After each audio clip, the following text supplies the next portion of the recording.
বন্ধুরা, আজকে তোমাদের শোনাবো কাক আর টুনটুনির ঝগড়ার গল্প। এক বনে টুনটুনি তার ছোট্ট দুটি ছানা টুলু আর মুলুকে নিয়ে বাস করত। তার পাশেই একটা কাক থাকতো। টুনটুনি কাককে একেবারেই সহ্য করতে পারতো না। টুনটুনি আর কাক সারাক্ষণ ঝগড়া লেগেই থাকতো। আরে টুনটুনি, তুমি কি করছো? তা জেনে তুমি কি করবে? হ্যাঁ, আরে তুমি সব সময় আমার সাথে এমন কেন করো? হ্যাঁ, আমরা তো প্রতিবেশী, তাই না? আচ্ছা, তোমার ছানা দুটো কোথায়? ওরা কেমন আছে? ওরা কিন্তু খুব সুন্দর দেখতে। খবরদার বলে দিচ্ছি, তুমি আমার ছানাদের দিকে একদম তাকাবে না। তুমি একটা চোর, তোমাকে আমার সহ্য হয় না। আরে আমি তোমার বাচ্চাদের দিকে কখনো খারাপ ভাবে তাকাই না টুনি। তুমি কি আমাকে কখনো বন্ধু মনে করতে পারো না? না, পারি না। তুমি একটা চোর।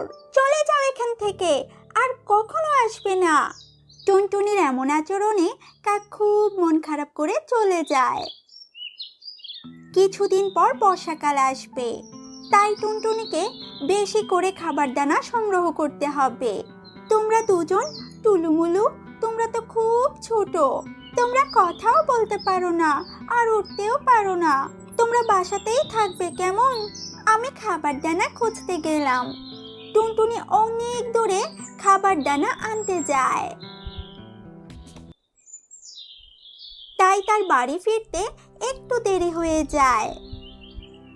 বাড়ি ফিরে দেখে তার ছানারা বাসায় নেই। টুনটুনি খুব ভয় পেয়ে যায়।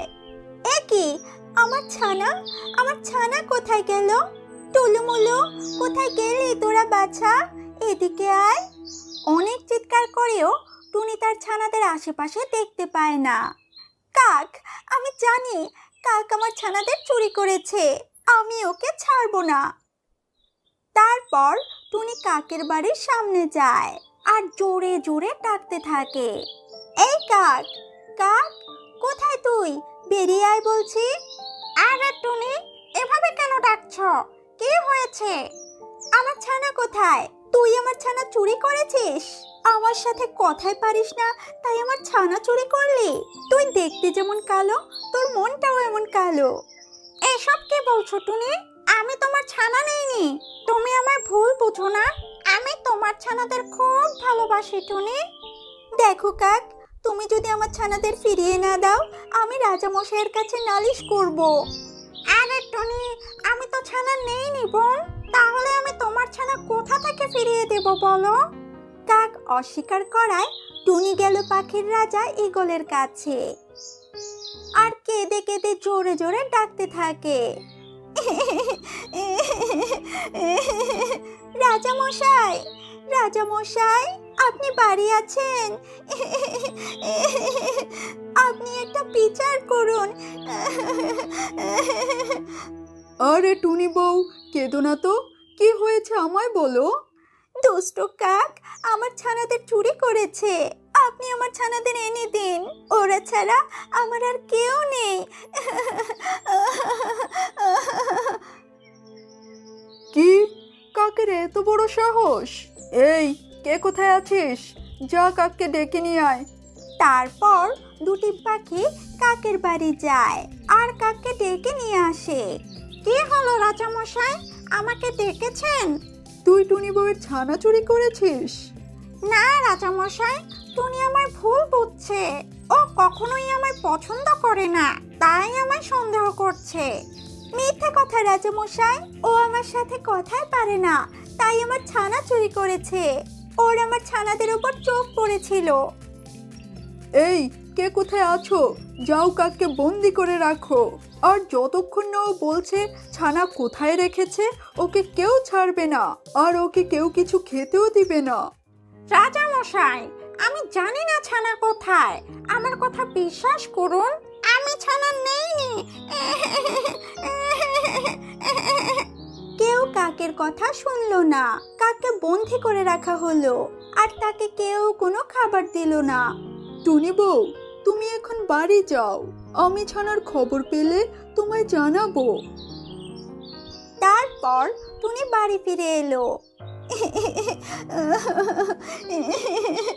আমার টুলুমুলু, কোথায় তোরা? আমি তোদের কোথায় খুঁজবো বাছা? তখন টিয়া পাখি এসে টুনিকে ডাকলো। টুনি, টুনি, কোথায় তুই? এই তো আমি। আয় টিয়া, ঘরে আয়।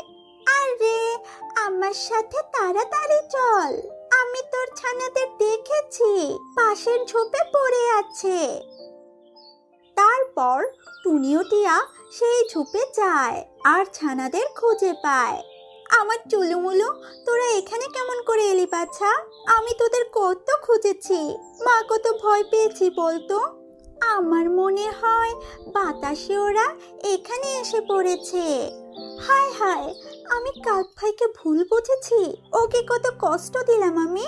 আমার জন্য বেচারা অপরাধ না করেও শাস্তি পাচ্ছে। এ আমি কি করলাম? আমি ওর কাছে ক্ষমা চাইতে হবে। টিয়া বোন, তুমি আমার ছানাদের নিয়ে বাসায় যাও, আমি কাক ভাইকে ছাড়িয়ে আনি। এই বলে টুনি ছুটে চলে ঈগল রাজার কাছে। রাজা মশাই, আমার ভুল হয়ে গেছে। আমি কাক ভাইকে না বুঝে অনেক কষ্ট দিয়েছি। ওকে ছেড়ে দিন রাজা মশাই। আমি আমার ছানাদের খুঁজে পেয়েছি। পাশের ঝোপে ওরা বাতাসে পড়ে গিয়েছিল।